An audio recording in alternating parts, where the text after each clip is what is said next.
नमस्कार दोस्तों। आज के वीडियो में डिस्कस करेंगे कि फॉरेस्ट इकोनॉमिक्स के टॉपिक की। और टॉपिक रहेगा हाउ टू असेस और estimate recreational value of a national park और ए टाइगर रिजर्व और एनी नेचुरल एरिया जहाँ बहुत सारे टूरिस्ट जाते हैं।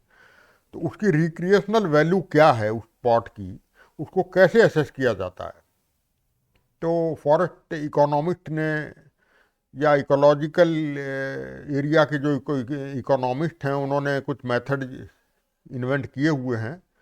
डेवलप कंट्रीज में उनका उपयोग पहले किया जाता था, आजकल इंडिया में भी किया जा रहा है। तो उनमें से ही एक मेथड है, उसको आज डिस्कस करेंगे। तो मैं आपको पावर पॉइंट प्रेजेंटेशन पे ले चलता हूँ और बाकायदा ये मैं आपको एक न्यूमेरिकल एग्जाम्पल के तौर के अनुसार मैं आपको ये बताने जा रहा हूँ ताकि आपको ये क्लियर हो जाए। तो ये टॉपिक रहेगा आज का, how to assess recreational value of a national park और ए टाइगर रिजर्व और एनी वाइल्डरनेस एरिया। और उसके बाद how to calculate optimal entry fee. Entry fee या गेट फी जिसको कहते हैं, उसको कैसे फिक्स किया जाए। साइंटिफिक मेथड है इसका, वो कितना फॉलो होता है, बहुत सारे कारण हैं, होता है नहीं होता है, पॉलिटिकल रीजंस भी होते हैं, एडमिनिस्ट्रेटिव रीजंस भी होते हैं, लेकिन साइंटिफिक ग्राउंड क्या है ये ऑप्टिमल एंट्री फी फिक्स करने का, ये भी डिस्कस करेंगे। तो मैंने एक वीडियो बनाया हुआ था कि what are the various ecosystem services arising out of a nature area. किसी नेचर का जो स्पॉट है, चाहे वो कोई टाइगर रिजर्व हो चाहे नेशनल पार्क हो, उसमें से किस किस्म की इकोसिस्टम सर्विसेज जनरेट होती हैं। तो मोटे तौर से चार किस्म की मैंने आपको बताई थी, जैसे provisioning kind of ecosystem services, regulating kind, cultural kind और सपोर्टिंग काइंड। तो जो रिक्रिएशनल वैल्यू है या रिक्रिएशनल बेनिफिट है, that comes under cultural kind of ecosystem services. और ट्रैवल कॉस्ट मेथड जो है दोस्तों, ये एक मेथड है that is well known method to assess this benefit. All over world इसको यूज किया जाता है। और कुछ एग्जाम्पल मैं इंडिया के ले रहा हूँ, वैसे एग्जाम्पल बहुत सारे हैं, 50 रिसर्च पेपर आपको इस पे टॉपिक पे मिल जाएंगे। कुछ लेटेस्ट मैं ले रहा हूँ, जैसे मुड्डुमलाई टाइगर रिजर्व जो कि तमिलनाडु में है, उसकी एनुअल रिक्रिएशनल वैल्यू निकाली गई अराउंड 114 मिलियन पर ईयर। एक ये सेज पब्लिकेशन का रेप्यूटेड जर्नल है, इसमें ये पब्लिश हुआ है। इसी तरह जिम कॉर्बेट टाइगर रिजर्व जो कि देश का पहला टाइगर रिजर्व है, जब प्रोजेक्ट टाइगर स्टार्ट हुआ था 1973 में, तो उसकी वैल्यू, रिक्रिएशनल वैल्यू भी अबाउट 1,67,619 पर ईयर है। और ये भी एक इम्पॉर्टेंट जर्नल है स्प्रिंजर पब्लिकेशन का, जहाँ पब्लिश हुई है। इसी प्रकार से कर्नाटक का एक स्पॉट है नागरहोल नेशनल पार्क और नंदी हिल्स।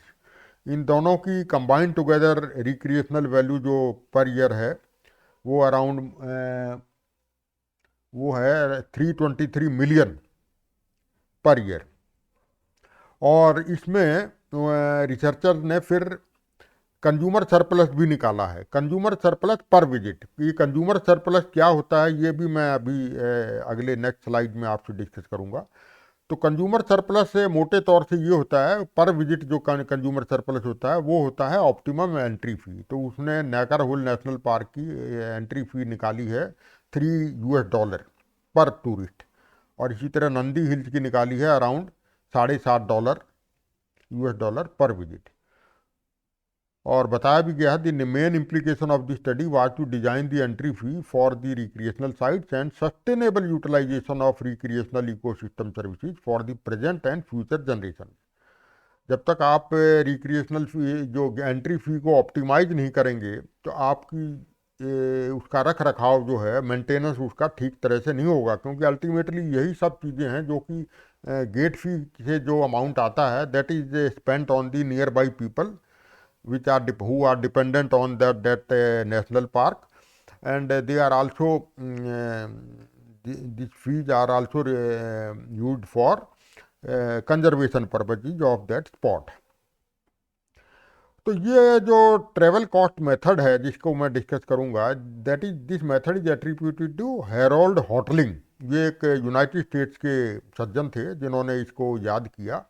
और जो वहाँ यूनाइटेड स्टेट्स ऑफ अमेरिका के जो पार्क सर्विस डायरेक्टर थे, उन्होंने उनसे पूछा था कि भाई हमारे यहाँ नेशनल पार्क हैं, उसकी कितनी एंट्री फी लगानी चाहिए। तो उन्होंने ये मेथड उनको बताया था। उन्होंने उसको पत्राचार के माध्यम से, ये जो हेरोल्ड होटलिंग का जो लेटर है वो वेल नॉन है to address to park service director. तो उसमें उन्होंने अज्यूम किया कि it is assume that the tourist will react to entry fee in the same way as travel cost, यानी कि वो ये एंट्री फी अगर लगा देते हैं तो वो ये मान के चलेगा टूरिस्ट, ये अजम्पशन ली जाती है कि भाई थोड़ी सी ट्रेवल कॉस्ट और बढ़ गई। तो ये हेरोल्ड होटलिंग का नाम याद रखिए, ये ट्रेवल कॉस्ट मेथड उन्होंने इसको इन्वेंट किया था। और बेसिक आइडिया इस ट्रेवल कॉस्ट मेथड का यही है कि the time and travel cost expensive, लोग नज़दीक से भी आएंगे दूर से भी आएंगे तो कुछ टाइम भी लगेगा, वो ट्रेवल कॉस्ट भी लगेगी, that people incur to visit a site that represent the price of access to that site. और मेन अजम्पशन इसमें ये ली जाती है कि every one is giving same value to the site, चाहे वो कोई एज का हो, कोई इनकम का हो, कोई जेंडर का हो। देखिए कोई भी स्टडी की जाती है तो अजम्पशन तो लेके चलना पड़ता है।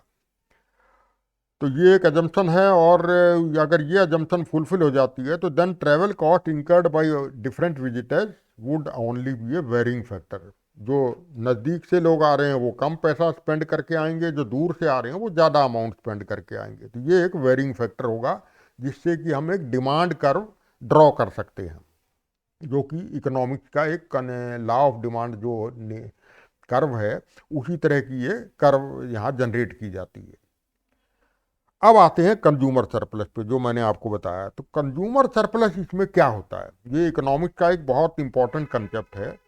तो कंज्यूमर सरप्लस जो इस तरह की जो एनवायरमेंटल इकोनॉमिक्स हैं, ये उसमें इसका मतलब होता है it is the difference between the total amount that consumers are willing to pay for a good or service that is shown by demand curve and the total amount they actually pay। इसको समझने के लिए मैं आपको एक example देता हूँ, ध्यान से सुनिएगा। मान लीजिए आप एक वाइल्ड लाइफ फोटोग्राफर हैं, आपके पास बहुत सारी वाइल्ड एनिमल्स के फोटो हैं, लेकिन आपके पास टाइगरस प्लेइंग विद कब्स, एक टाइगरस जो बच्चों के साथ खेल रही है, वो आपके पास फोटो नहीं है, और आप बेताब हैं उस फोटो को पाने के लिए। आपको किसी एग्जीबिशन में पार्टिसिपेट करना है तो वो फोटोग्राफ आपको ज़रूर चाहिए। तो आप नेशनल पार्क में जाएंगे, टाइगर रिजर्व में जाएंगे। सपोज करो आपको किसी ने बताया कि भाई रणथंबोर नेशनल टाइगर रिजर्व में टाइगरस के बच्चे हैं और वहाँ आपको ये मिल सकता है ये फ़ोटो। तो आप वहाँ जाते हैं, आप किसी टूरिस्ट गाइड से संपर्क करेंगे या किसी फॉरेस्ट के स्टाफ से संपर्क करेंगे। मान लीजिए टूरिस्ट गाइड से आपने संपर्क किया, उसने, और आपके माइंड में एक अमाउंट रहता है कि यार ये फ़ोटो मुझे अगर मिल जाए तो मैं इसके लिए 10,000 रुपया देने को भी तैयार हूँ। तो 10,000 रुपीज़ आप माइंड में बना के चलते हैं, और टूरिस्ट गाइड आपको मिलता है कि बोलिए साहब कल मैं आपको ले चलता हूँ, वो स्पॉट है, वहाँ पे टाइग्रेस मिलेगी, उसके बच्चे मिलेंगे, और आप जी भर के फ़ोटो खींचिएगा। आप खुश हो जाते हैं। तो आपने पूछा भाई फिर क्या चार्ज करोगे, वो बोला कि भाई ये जिप्सी वाला है और ये मैं टूरिस्ट गाइड हूँ, हम दोनों मिला के आप 4,000 रुपये दे दीजिएगा। तो आप बहुत खुश होते हैं, भाई 4,000 रुपये में काम बन रहा है। आप अगले दिन जाते हैं, वो fortunately tigress playing with the cups आपको नज़र आ जाती है। आप दुनिया भर के फ़ोटो खींचते हैं जी भर के, 5, 10, 20, 8, 10 फोटोग्राफ, और खुशी खुशी आप वापस आकर के 4,000 रुपये उनको दे देते हैं, जिप्सी ऑनर को और टूरिस्ट गाइड को। तो आपका एक्चुअल जो विलिंगनेस टू पे कितना था इस पर्पज के लिए, विलिंगनेस टू पे था 10,000, आपने एक्चुअल अमाउंट पे किया 4,000, तो रेस्ट जो 6,000 है, 10,000 माइनस 4,000 इक्वल टू 6,000। तो 6,000 rupees is the consumer surplus. तो ये कंज्यूमर सरप्लस का मकसद है। और इस तरह के जो स्पॉट्स होते हैं उसमें ये कंज्यूमर सरप्लस बहुत लार्ज होता है for goods and services with a very low और sometime free market price like national park wilderness area, the consumer surplus may be very large. और ये कंज्यूमर सरप्लस जब हम निकाल लेंगे पर टूरिस्ट, तो उससे हम एंट्री फी फिक्स कर सकते हैं। तो दो तरह के वेरिएंट हैं ट्रेवल कॉस्ट मेथड में। अब इस पे आते हैं, जोनल ट्रेवल कॉस्ट मेथड और इंडिविजुअल ट्रेवल कॉस्ट मेथड। तो मैं डिस्कस करूंगा जोनल ट्रेवल कॉस्ट मेथड। इसमें एक साइट के चारों तरफ जोन ड्रॉ कर देते हैं, zone 1, zone 2, zone 3, zone 4, like that, कुछ कुछ डिस्टेंस पे, कुल किलोमीटर्स पे। और डिफरेंट जोन्स का हमें सेकेंडरी डाटा हम सेकेंडरी लिटरेचर से ले सकते हैं। जैसे कि सेंसस डाटा है हमारे पास, जोन 1 में कितने डिस्ट्रिक्ट आएंगे, उनकी सेंसस, उनकी ह्यूमन पॉपुलेशन कितनी है, that is available in secondary data. वहाँ लिटरेसी रेट क्या है, वहाँ की और सोशियो इकोनॉमिक कंडीशन क्या हैं, वो सब आपका सेकेंडरी डाटा अवेलेबल है। और कुछ आप सिंपल डाटा कलेक्ट कर लेंगे विजिटर से कि वो कहाँ से आ रहा है, क्या खर्च करके आ रहा है, तो लाइक दैट, उसका क्या प्रोफेशन है, उसका क्या लिटरेसी है, कहाँ तक पढ़ा लिखा है क्या। तो और इस तरह से उसके पहली बार आ रहे हैं या अगले कई बार आ चुके हैं, इस तरह से बहुत सारे डाटा कलेक्ट किए जाते हैं। और इंडिविजुअल ट्रैवल कॉस्ट मेथड में आपको थोड़ा सर्वे डाटा विजिटर्स का ज़्यादा लेना पड़ेगा, नंबर ऑफ सैंपल साइज आपका थोड़ा बड़ा हो जाएगा। तो जोनल ट्रैवल कॉस्ट मेथड की बात करते हैं। ये थोड़ा सा सिंपल है और लीस्ट एक्सपेंसिव अप्रोच है, and it will estimate value of recreational service of the site as a whole. तो ये देखिए, ये मान लीजिए कोई आपका टाइगर रिजर्व है, तो ये इसके चारों तरफ आप कंसेंट्रिक सर्कल में जोन 1 बनाएंगे, फिर जोन 2 डिक्लेयर करेंगे और जोन 3 डिक्लेयर करेंगे। ये रिसर्चर पे डिपेंड करता है कि वो कितने जोन बनाता है। और अब आप एग्जाम्पल ले लेते हैं। ये देखिए, पहला जोन हमने लिया 50 किलोमीटर तक का, दूसरा 51 टू 100 किलोमीटर, उसके बाद आपने 100 टू 200 किलोमीटर। आपने देखा कि 200 किलोमीटर तक ही से ज़्यादा दूर टूरिस्ट आते नहीं। तो ये पॉपुलेशन हमें पता है फ्रॉम सेकेंडरी डाटा, और ये आपका सर्वे से पता लग गया कि विजिटर्स कितने आए। तो टोटल आपके आए 29,500, सपोज करो एक साल का डाटा है ये। और ये आपने ट्रैवल कॉस्ट लिया। नेचुरली ट्रैवल कॉस्ट आपका बढ़ रहा है, जो नज़दीक हैं वो $10 में आ रहे हैं एवरेज, जो उससे दूर हैं वो $20 स्पेंड कर रहे हैं, उससे दूर वाले $35 में वहाँ पे पहुँच रहे हैं। और फिर निकाल लेते हैं पार्टिसिपेशन रेट, जो number of visitors divided by overall population. तो ये 20%, नेक्स्ट जोन का 15%, एंड नेक्स्ट जोन जोन जो सबसे दूर है वो है 7.5%। तो इसमें मोटा मोटा क्या है, ये टेबल आपका तब ड्रॉ किया गया है when there is no entry fee. जब फ्री एंट्री है तो आपके आ रहे हैं लगभग 29,500 विजिटर्स। तो यहाँ as travel cost is increasing, participation participation rate is decreasing. मोटी सी बात है कि जो नज़दीक से ज़्यादा लोग आ रहे हैं और दूर से कम लोग आ रहे हैं। तो ये आपका अब एक कर्व ड्रॉ करेंगे between travel cost and participation rate. तो ये एक्स एक्सिस पे आपने ट्रेवल कॉस्ट ले लिया, और वाई एक्सिस पे ट्रेवल कॉस्ट और एक्स एक्सिस पे पार्टिसिपेशन रेट। तो ये आपका कर्व इस किस्म की आ जाएगी, नेगेटिवली स्लोप्ड डाउनवर्ड। अब आगे बढ़ते हैं।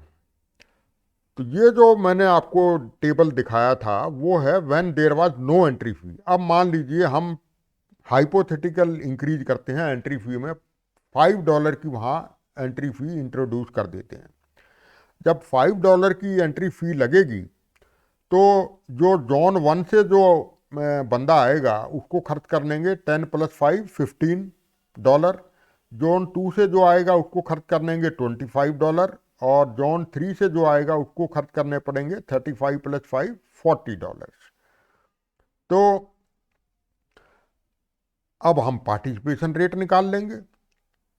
जब $5 की एंट्री फी लगा दी तो पार्टिसिपेशन रेट कितना हो जाएगा, जो जॉन वो इस कर्व से निकलेगा। जॉन 1 से जो बंदा आ रहा है अब उसको खर्च करने पड़ेंगे $15। 10 तो ट्रेवल कॉस्ट है प्लस 5 एंट्री फी। तो $15 पे आपका $15 ट्रेवल कॉस्ट पे आपका पार्टिसिपेशन रेट हो जाएगा लगभग ये देखिए 17.5, तो ये आपका 17.5 आ गया। जॉन टू के लिए पार्टिसिपेशन रेट निकाली है 12.5। अब 12.5 कैसे आई? जॉन टू का आपका ट्रेवल कॉस्ट था 20 और +5 इसमें एंट्री फी हो गया, यानी कि 25। और 25 पे आपका यहाँ से आप निकाल सकते हैं, ये 25 पे आपका पार्टिसिपेशन रेट हो जाएगा 12.5%। ये आपका 12.5% है। इसी तरह जॉन 3 का आपका पार्टिसिपेशन रेट यहाँ लिखा है 5%। तो 5% कैसे हुआ? टोटल आपका कॉस्ट हो जाएगा, ट्रेवल कॉस्ट हो जाएगा 35 + 5 फॉर जॉन 3, यानी कि $40। तो $40 में आपका यहाँ $40 है। तो इसको आप यहाँ स्प्रेड करेंगे, आगे एक्सटेंड करेंगे इस लाइन को, तो ये आ जाएगा $40 पे आपका ट्रेवल कॉस्ट पे आपका पार्टिसिपेशन रेट आ जाएगा 5%। तो ये आपका 5% यहाँ आ गया। तो hope it is clear how participation rate is calculated when some entry fee is introduced. अब now do the reverse thing. अब आप पार्टिसिपेशन रेट आपको पता लग गई, तो उसको जोन की पॉपुलेशन से मल्टीप्लाई कर दे देंगे, तो ये हमारे पास आ जाएगा number of visitors at that entry fee from zone 1। इसी तरह जोन 2 से आपको वहाँ जो पार्टिसिपेशन रेट है multiply by population of the zone, ये आपके नंबर ऑफ विजिटर्स आ गए। इसी तरह जोन 3 के नंबर ऑफ विजिटर्स आ गए। इन तीनों को ऐड करेंगे तो we will get overall number of visitors लगभग 24,250 एट एंट्री फी $5। अब आप लगा दीजिए एंट्री फी ऑफ $10। फिर वही एक्सरसाइज कीजिए। जब $10 आप लगाएंगे तो जोन 1 के लिए टोटल कॉस्ट, ट्रेवल कॉस्ट कितनी हो जाएगी? 10 ट्रेवल कॉस्ट थी, +5 + 10 आपका एंट्री फी होगी, यानी कि $20 ट्रेवल कॉस्ट हो गई टोटल। तो 20 के ऊपर आपका ये देखिए अगर टोटल ट्रेवल कॉस्ट बन गई तो इसके ऊपर आपका जो पार्टिसिपेशन रेट विल बी 15%। तो यहाँ पर आप लिख सकते हैं 15%। इसी तरह जॉन 2 के लिए लगा लीजिए, यानी कि जिसका हमने ट्रेवल कॉस्ट कितना था 20 और 10 और ऐड कर दीजिए एंट्री फी, यानी कि 30। तो 30 टोटल ट्रेवल कॉस्ट है, तो ये 30 है और इस पे पार्टिसिपेशन रेट आपका आ जाएगा 10%। तो ये आपने लिख दिया 10%। इसी तरह जॉन 3 के लिए हो जाएगा 2.5%। और अब participation rate is available to you, then you can multiply the different participation rate in different zone with the zonal population और you can calculate number of visitors. तो टोटल नंबर ऑफ विजिटर्स आ जाएंगे when entry fees, hypothetical entry fees $10, तो उस हिसाब से उसमें आपके नंबर ऑफ विजिटर्स और कम हो जाएंगे, 19,000 आ जाएंगे। अब एंट्री फी $15 लगा दीजिए, तो और फिर वही कैलकुलेट कर लीजिए पार्टिसिपेशन रेट। तो एंट्री फी जब 15 है तो यहाँ आपका जो जॉन 1 है उसकी पार्टिसिपेशन रेट आ जाएगी 12.5%। 12.5% कैसे आई? आपका ट्रेवल कॉस्ट कितना था जॉन 1 का? $10 और 10 में आप 15 और ऐड कर दीजिए, यानी कि टोटल खर्चा कितना हो गया? $25। और 25 आपका ट्रेवल कॉस्ट अगर हो गया तो 25 ट्रेवल कॉस्ट पे आपका ये देखिए यहाँ पे आपका ये आपका आ जाएगा लगभग 12.5 पार्टिसिपेशन रेट। तो ये 12.5 यहाँ लिखा हुआ है। इसी तरह से आप पार्टिसिपेशन रेट जॉन 2 की निकाल लीजिए। जॉन 3 की ऑलमोस्ट 0 हो जाएगी, यानी कि nobody will come from John 3 when entry fee is $15। और अब आप नंबर ऑफ विजिटर्स निकाल लीजिए। जॉन 3 से कोई विजिटर नहीं होगा और टोटल नंबर ऑफ विजिटर्स आपके और कम हो जाएंगे, 13,750 हो जाएंगे। अब आप एक कर्व कैलकुलेट कर दीजिए। जब एंट्री फी आपने इंट्रोड्यूस की, यानी कि 5, 10 और 15, 5, जब वन एंट्री फी वाज $5 यहाँ पे ये है, तो number of visitors were around 25,000। इसी तरह जब $10 था तो ये आपका number of visitors were between लगभग यहाँ थे 19,000। और जब आपका $15 है एंट्री फी, तो आपका ये नंबर ऑफ विजिटर रह गए लगभग 13,750। Now the area under this curve, इसको थोड़ा आप एक्सटेंड कर सकते हैं यहाँ तक, और इसको भी आप यहाँ से यहाँ तक एक्सटेंड कर सकते हैं। तो area under this right angle triangle will give us total consumer surplus that is nothing but the annual recreational value of the site. ये लगभग 4.5 लाख US$ पर ईयर, यानी कि 1 साल का रिक्रिएशनल वैल्यू, रिक्रिएशनल बेनिफिट इतना वहाँ पे अक्रू हो रहा है। तो ये जो एग्जाम्पल मैंने लिया था दोस्तों, ये मैंने इस बुक से लिया था, introduction to forestry economics by Peter HP university of British Columbia press, Vancouver, Canada. और ये जो सारा न्यूमेरिकल जो मैंने आपको बताया एग्जाम्पल, ये 2 टेबल्स में एक्सप्लेन किया हुआ है इस बुक में। पहली टेबल ये है, देखो यही मैंने आपको सारा बताया था, 3 जोन बताए थे पॉपुलेशन जोन की, ये ट्रैवल कॉस्ट हो गई, और ये जो when entry fee is 0, price का मतलब है यहाँ एंट्री फी। तो व्हेन एंट्री फी वाज 0, तो ऑब्जर्व वैल्यू क्या थी, पार्टिसिपेंट्स की ऑब्जर्व हमने कितने सर्वे के माध्यम से कैलकुलेट किए थे, टोटल 29,500। और ये आपकी पार्टिसिपेशन रेट निकाल सकते हैं, यानी कि 10,000 डिवाइडेड बाई 50,000, ये मैंने आपको ऑलरेडी बता दिया है। और जब हाइपोथेटिकल फ़ी, एंट्री फ़ी आपने लगा दी $5, तो आपके पार्टिसिपेंट्स कम हो गए। और $10 जब आपने निकाली तो लगाई, तो और पार्टिसिपेंट्स कम हो गए। मैंने आपको $15 पे भी एंट्री फ़ी लगा के बताया, तो उसमें आपके और कम हो जाएंगे 13,750। तो इन दोनों, ये आपकी दोनों कर्व आ गई। तो जो लास्ट में हमने कर्व ड्रॉ की थी between hypothetical entry fee and number of visits, तो area under this second curve will give you annual recreational value of that site, and that is around, ये जो आपका ये जो सेकंड कर्व है, that is nothing but a straight triangle, 90 degree वाला ये triangle है, ये एंगल 90 डिग्री है। तो आपका जो राइट एंगल ट्राइंगल होता है, उसका एरिया होता है half into base into height. तो ये आपका हाइट इसकी हो गई $30, और बेस हो गया अराउंड 30,000 नंबर ऑफ विजिट्स। तो ये आपका एरिया आ गया लगभग 4.5 लाख $। ये आपका हो गया एनुअल रिक्रिएशनल वैल्यू, क्योंकि ये एनुअल डाटा हमने लिया है विजिटेज का। और कंज्यूमर सरप्लस पर विजिट कैसे निकालेंगे, एनुअल रिक्रिएशनल वैल्यू को you divide by number of visitors when there was no entry fee. तो ये 29,500 है।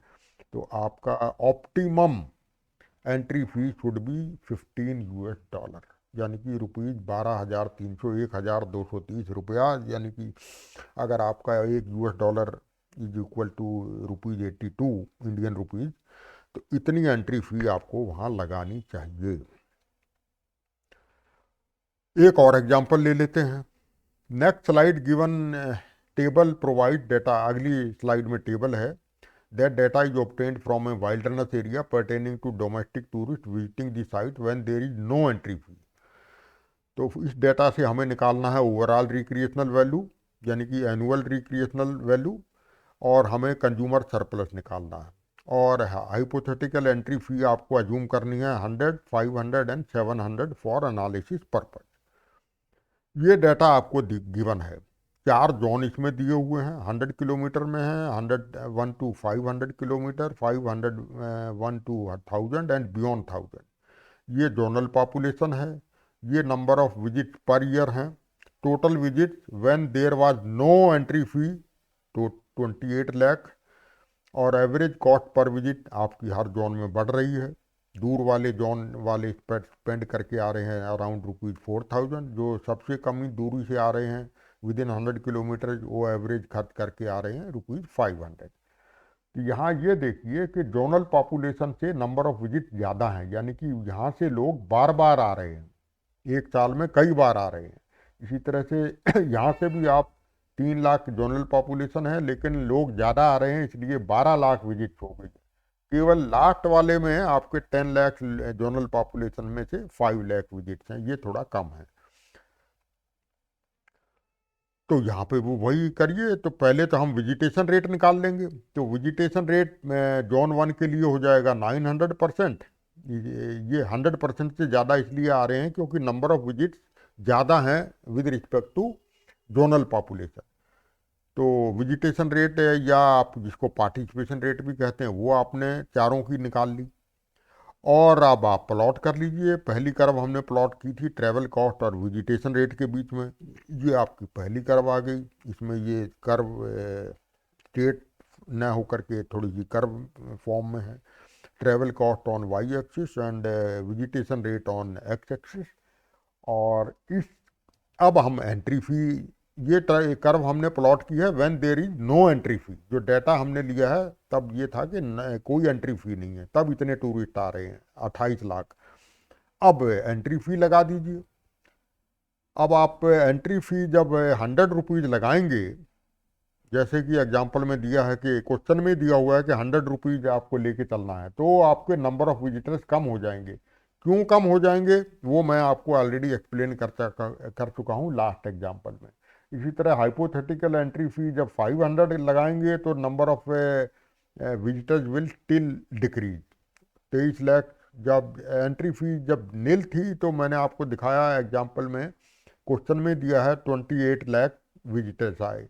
उस 100 एंट्री फी के बाद वो कम हो जाएंगे टू 23.6 लाख। और 500 रुपीज़ जब एंट्री फी और बढ़ा देंगे तो वो अराउंड 15 लाख हो जाएंगे। इसी तरह एंट्री फी आपके अगर 750 कर देंगे तो ये पॉपुलेशन और आपकी 12.5 लाख या 12,60,000 के आसपास रह जाएगी। तो अब आप सेकंड कर्व ड्रॉ कर दीजिए between hypothetical entry fee and number of visitors. तो ये एक लगभग आपका राइट एंगल ट्रायंगल बन जाएगा। तो area under this curve will give you annual recreational value of the site which is nothing but around rupees 171.6 million of Indian rupees, यानी कि 17 करोड़ रुपया पर ईयर। ये आपका एनुअल रिक्रिएशनल वैल्यू है। और इसको अगर आप डिवाइड कर देंगे इस एनुअल रिक्रिएशनल वैल्यू को with 28 lakh number of visitors when there was no entry fee, तो ये आपका आ जाएगा consumer surplus per tourist visit लगभग 60 रुपया। यानी कि 60 रुपये तक की आप टिकट वहाँ पे लगा सकते हैं। तो ये तरीका है दोस्तों एनुअल रिक्रिएशनल वैल्यू साइट का निकालने का और how to fix optimum entry fee. तो ये जो ट्रैवल कॉस्ट मेथड है, हर मेथड के देखो अपने एडवांटेजेस होते हैं, डिसएडवांटेजेस होते हैं। कोई मेथड अपने आप में परिपूर्ण नहीं है। एक कंटीजेंट वैल्यूएशन मेथड होता है, उसमें आप डायरेक्ट सर्वे के माध्यम से पूछते हैं। ये मेथड जो है ये एक्चुअल बिहेवियर पे डिपेंडेंट है, यानी कि वो कितना खर्च करके आ रहा है वो आपको पता लग रहा है, what people actually do rather than stated willingness to pay. Contingent valuation में आप डायरेक्ट पूछते हैं कि आप यहाँ एंट्री फी कितना देना चाहेंगे, तो ज़्यादातर लोग कहेंगे वो कम करेंगे। They will narrate low willingness to pay, कि भाई ज़्यादा खर्च ना करना पड़े। तो ये एक हाइपोथेटिकल सिचुएशन में कंटीन्यूट वैल्यूएशन मेथड काम करता है। तो ये इसका एक्चुअल एडवांटेज है ट्रैवल कॉस्ट मेथड का। तो this method is relatively inexpensive to apply also. तो ऑन साइट सर्वे करो और सैंपल साइज जितना आप बड़ा ले लेंगे तो वो आपका और एक्यूरेट रिजल्ट आ जाएगा। तो results are relatively easy to interpret and explain. लेकिन इसकी लिमिटेशंस भी हैं। सबसे पहली लिमिटेशन तो वही है कि भाई ये अजम्पशन की जाती है कि people perceive and respond to changes in travel cost the same way as they would respond to changes in admission fee. ये हैरोल्ड होटलिंग ने भी यही अजूम किया था कि वो जो एंट्री फी को ट्रैवल कॉस्ट के तौर पे ही वो उसको एग्री कर जाएंगे। ठीक है, मान लीजिए कि थोड़ा एंट्री फी लगा दिया तो मान लीजिए वो अजूम कर लेंगे ट्रैवल कॉस्ट थोड़ा बढ़ गया। लेकिन दूसरा एक और इसका लिमिटेशन है कि भाई एक आदमी केवल एक काम के लिए तो जा नहीं रहा। मान लीजिए वहाँ वो अपने पर्सनल काम के लिए गया है, नेशनल पार्क के बगल में कोई बड़ा शहर है, उसके सोचता है कि भाई चलो नेशनल पार्क भी देख आता हूँ। तो वो तो value of the site will be over estimated. तो how to account for that, how to apportion the travel cost among the various purpose, ये भी एक लिमिटेशन है। नेक्स्ट लिमिटेशन है about opportunity cost of time. अगर आप यानी, और दूसरा है value of the time spent during travelling. तो बहुत सारे रिसर्च पेपर्स अवेलेबल हैं, वो आप पढ़ सकते हैं अगर आप इसमें ज़्यादा इंटरेस्टेड हैं कि भाई उनमें अपॉर्चुनिटी कॉस्ट ऑफ टाइम को कैसे अकाउंट फॉर किया गया, टाइम स्पेंट ड्यूरिंग ट्रैवल को कैसे एडजस्ट किया गया। तो ये मैं सलाह दूंगा कि अगर आप ये जानना चाहते हैं तो go through various research papers to get more deep knowledge. तो ये था मेरा वीडियो दोस्तों regarding travel cost method and about how to assess recreational value, annual recreational value of a particular wilderness area, which can be a tiger reserve, which can be a national park or a wildlife sanctuary in India और abroad। और किस तरह से entry fee fix की जाती है, वह scientific method क्या था, क्या होना चाहिए और ये एंट्री फी फिक्स करने का, वो मैंने आपके समक्ष रखा। तो if you like the content of this video तो उस वीडियो को लाइक कीजिए, शेयर कीजिए, इस पर शेयर कीजिए विद लाइक माइंडेड पीपल, क्योंकि हर एक का इंटरेस्ट इस फील्ड में नहीं होता है। और चैनल को सब्सक्राइब जरूर कीजिए, क्योंकि ये फ्री ऑफ कॉस्ट वेंचर है मेरा, social cause, noble cause, students के लिए है जो एग्ज़ाम के लिए अपीयर कर रहे हैं, या उनके लिए है जो environment, forestry, biodiversity, wild life में थोड़ा इंटरेस्ट रखते हैं। तो नेक्स्ट टाइम किसी और टॉपिक के साथ हाजिर होऊंगा, तब तक के लिए नमस्कार, ऑल द बेस्ट।